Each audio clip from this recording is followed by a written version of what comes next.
Take a deep breath, Eagles fans, because this is one of those moments where the future of this roster quietly tilts on a single decision. Here at Eagles Fans News, I'm going to say this straight up, without hype, without fear, and without sugarcoating it. The Jalon Phillips situation is not just another contract discussion. It's not just a line item on Howie Roseman's offseason checklist.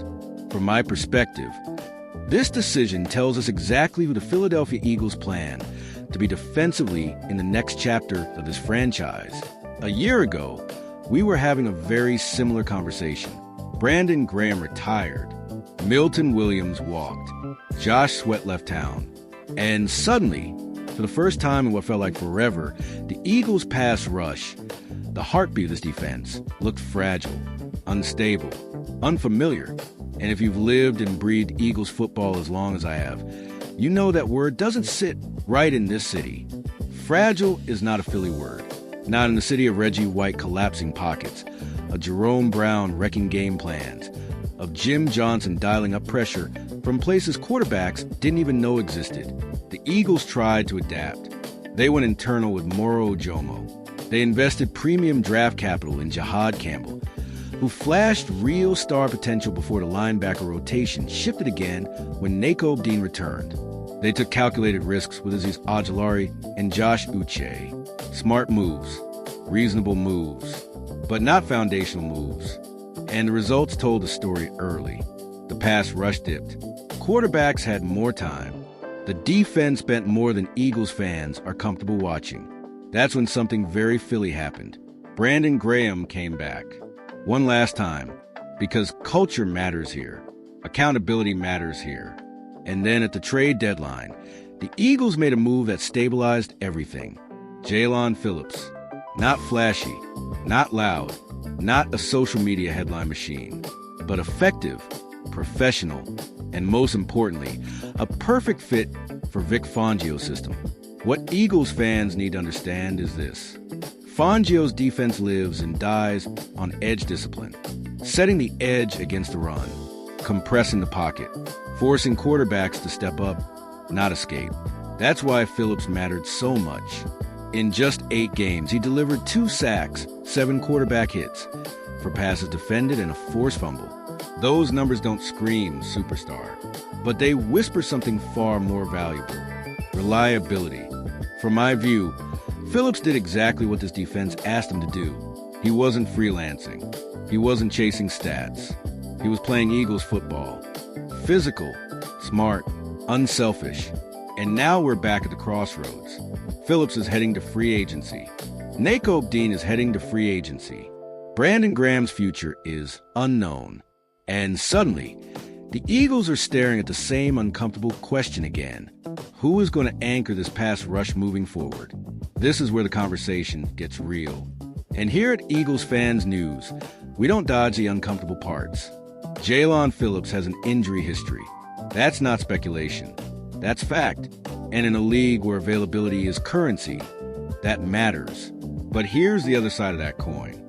He's 26 years old. He's productive. He fits the scheme. And edge rushers like that do not come cheap, especially not in today's NFL. Philadelphia isn't operating in a vacuum. Jalen Carter is going to command a massive payday. Jordan Davis isn't far behind.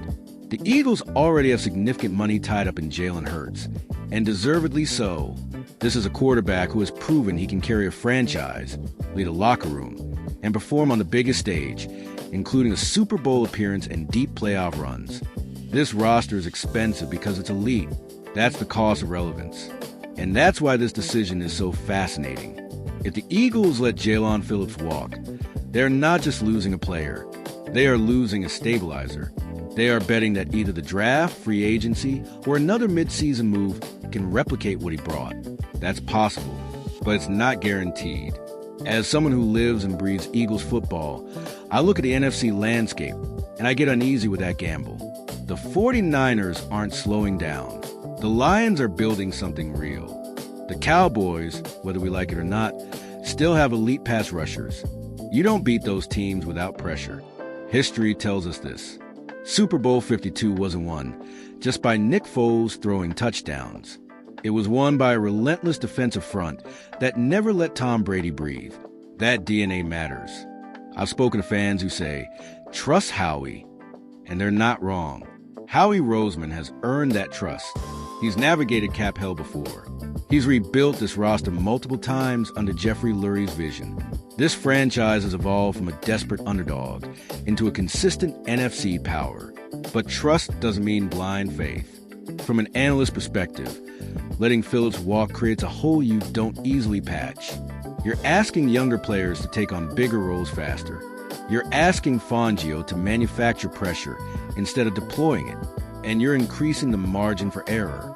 Now, there are other free agents to consider. Dallas Goedert, Reed Blankenship, Nakobe Dean. This is not an easy offseason. There's no perfect solution where everyone stays and the cap magically works itself out. But Phillips is different. He has already made it clear he wants to stay. That matters. That tells you something about the locker room, about the culture, about what it means to wear this jersey. Lincoln Financial Field is one of the toughest places to play in the NFL. Opposing quarterbacks feel it. Opposing offensive lines feel it. And players who embrace that environment tend to thrive here. Jalon Phillips looked like someone who understood that quickly. So here's my honest take. Not prediction. Not reporting. Opinion.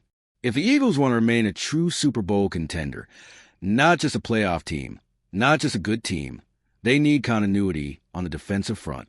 They need edge players who can execute Fangio philosophy without growing pains. They need pressure without blitzing every third down. And that's why, in my view, this decision matters more than most fans realize right now. This is Eagles football. This is Philadelphia toughness. This is a franchise built on dominating the line of scrimmage. The ball is in the Eagles' court. And whichever way they choose, it will echo far beyond this offseason. Stay locked in. Stay loud. Fly, Eagles, fly. This is Eagles fan.